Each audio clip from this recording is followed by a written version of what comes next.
ప్రభువైనటువంటి యేసుక్రీస్తు నామానికి స్తోత్రాలు. ఈరోజు దేవుని యొక్క వాక్యము మట్టల ఆదివారము. మత్తయి సువార్త 21వ అధ్యాయంలో చూసుకున్నట్లయితే మనం కొన్ని ఇక్కడ మాటలు చూసుకుందాం. ఇక్కడ యెరూషలేము గురించి యేసుక్రీస్తుల ప్రభుల వారు సిల్వరు ముందు రోజులలో యేసుక్రీస్తు ప్రభుల వారు యెరూషలేమునకు సమీపిస్తుండగా ఆయన బెత్ఫగేకు వచ్చినప్పుడు అక్కడ పేతురు యోహానులకు ఆయన సెలవిచ్చాడు. ఏమని? కట్టబడి ఉన్న గాడిదను గాడిద పిల్లను మీరు తోలుకొని రండి, ఎవరైనా అడిగితే అది ప్రభువునకు కావలసి ఉన్నదని చెప్పుడు అని అన్నాడు. ఇది ఎప్పుడు జరిగింది అంటే సిలువకు ముందు జరిగింది.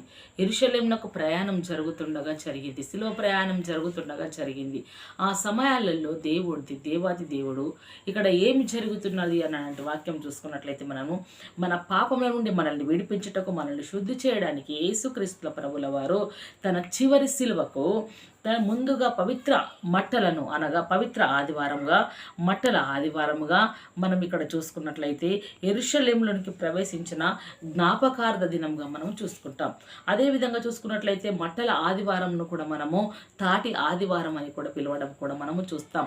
ఈ విధంగా చూసుకున్నట్లయితే యేసుక్రీస్తు ప్రభుల వారు కట్టబడి ఉన్న గాడిదల యుద్ధకు ఎవరిని పంపాడంటే పేతురు యోహానులను పంపాడు. జాగ్రత్తగా గమనించాలి. తన భూలోకంలో ఉంటున్నప్పుడు తన వాక్యం ప్రకారముగా తన తండ్రి ఏమైనా పంపించాడో దాని చిత్తముగా నెరవేర్చిన దేవుడు వారికి కూడా శిష్యులకు కూడా అదే విషయంలో బయలుపరిచిన యేసు ప్రభుల వారు మన పాపాల దోషముల కొరకు ఈ లోకంలోకి వచ్చాడు. ఆయన శిలువ మరణం దగ్గరికి వెళ్ళుచుండగా కట్టబడి ఉన్న ఆ గాడిద పిల్లను తీసుకొని వచ్చుటకు ప్రభుల వారు కృప చూపాడు. ఆ కట్టబడి ఉన్న ఆ బంధకాల గాడిదలు ఈ రోజు మనమేమో, ఆ బంధకంలో గాడిద పిల్లలు మన పిల్లలేమో ఒకసారి జ్ఞాపకం చేసుకుందాం. ప్రభుల వారిని మరలా సిలువ వేయకుండా ప్రభుల వారు ఒక్కసారి మన కొరకు అర్పింపబడి ఉన్నారని ఎరిగి కట్టబడి ఏ బంధకాలలో మనం ఉన్నామో ఆ బంధకాలలో నుండి ప్రభుల వారు మనల్ని విడిపించుట కొరకే సిలువకి ఎక్కాడని, ప్రభుల వారు ఆ బంధకాల నుంచి విడిపించి మనలో ఉండాలనుకుంటున్నాడని, మనతో ఉండాలనుకుంటున్నాడు మనం జ్ఞాపకం చేసుకునాలి. ఈరోజు దేవుడు వాక్యం కూడా అదే. మనకు మట్టల ఆదివారంలో కూడా చూసినట్లయితే కూడా అదే 4-5 వచనాలలో చివరి మట్టుకు చూసుకుంటున్నాం. మనం అదే విషయాన్ని చూసుకుంటున్నాం. అదే సువార్తలో చూసుకున్నట్లయితే యోహాను సువార్త వరకు ఆయన ప్రయాణం యెరూషలేము వరకు సాగినట్లు కూడా మనము లోతైన వాక్యంను గమనిస్తున్నాం. జాగ్రత్త. ఏ బంధకాలలో బంధించబడి ఉన్నను, ఎటువంటి కట్లలో ఉన్నను ప్రభుల వారు ఈ రోజు పిలుస్తున్నాడు. నిన్ను తన కొరకు పిలుస్తున్నాడు. నీలో తన స్థానితో ఉండుటకు పిలుస్తున్నాడు. నీలో తన నివసించుటకు పిలుస్తున్నాడు. ఆ గాడిద పిల్లను వారు తీసుకొచ్చినప్పుడు ప్రభుల వారు ఆ గాడిద పైన ఎక్కాడు. ప్రభుల వారు ఆ గాడిద పైన ఎక్కగానే ఆ గాడిద పనికి రాని గాడిద, ఎన్నిక లేని గాడిద, ఆ గాడిద పైన కేవలము ఇడిసిన బట్టలు మాత్రమే వేస్తారు, ఇసుకను గుంజుతారు. భారభరితమైన జీవితము ఆ గాడిద మీద జరుగుతుంది. అటువంటి గాడిద పిల్లను, గాడిద కట్లను దేవుడు తెంచి ఆ గాడిద పైన సర్వశక్తి గల దేవుడు కూర్చొని ఉన్నాడు. అనగా ఆ సర్వశక్తి గల దేవుడు ఆ గాడిద పైన ఎప్పుడైతే కూర్చొని ఉన్నాడో గాడిద చరిత్ర మారిపోయింది.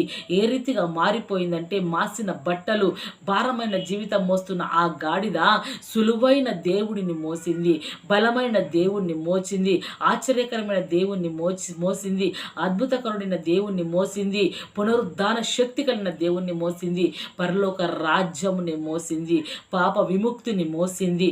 ఆ గాడిద పైన ఉన్న యేసు ప్రభుల వారు గాడిద పైన ఎక్కగానే ఆ గాడిద నడుస్తున్న దారి పొడుగున అందరూ తన బట్టలు పరిచారు, పట్టు వస్త్రములు పరిచారు, తాటి కమ్మలు పరిచారు కదా. ఎన్నో విధములుగా ఆ గాడిదను ప్రేమిస్తున్నారు. అనగా ఈ రోజు నీవు, నేను, నీ కుటుంబము, నా కుటుంబము, మీ బిడ్డలు, నా బిడ్డలు ఏ రీతి స్థితిలో కట్టబడి ఉన్నారు ప్రభుల వారు మరొక్కసారి మనల్ని పిలుస్తున్నాడు. మరొక్కసారి మన బంధకాలు తెంచుకొని రమ్మని పిలుస్తున్నాడు. మన బంధకాలు మనము తెంచుకొని ప్రభును గనక మనం ఆశ్రయించినట్లయితే, ప్రభు చిత్తములో ఉన్నట్లయితే, ప్రభు మన బిడ్డలలో మనలో ఉండి ఆయన మనల్ని నడిపిస్తాడు. ఆయన మనల్లో ఉండి మనల్ని నడిపిస్తే పునరుద్ధాన శక్తి మనలో ఉంటుంది. క్రైస్తత్వంలో ఉన్నటువంటి బలం మనలో ఉంటుంది. అపవాది చేత పీడింపబడిన వారి విడిపించే శక్తి మనలో ఉంటుంది. ప్రవచించే ప్రవచనాత్మ మనలో ఉంటుంది. స్వస్థపరిచే ఆత్మ మనలో ఉంటుంది. దయ్యముల మీద అధికారం మనలో ఉంటుంది. మరణం పైన విజయం మనకు ఉంటుంది.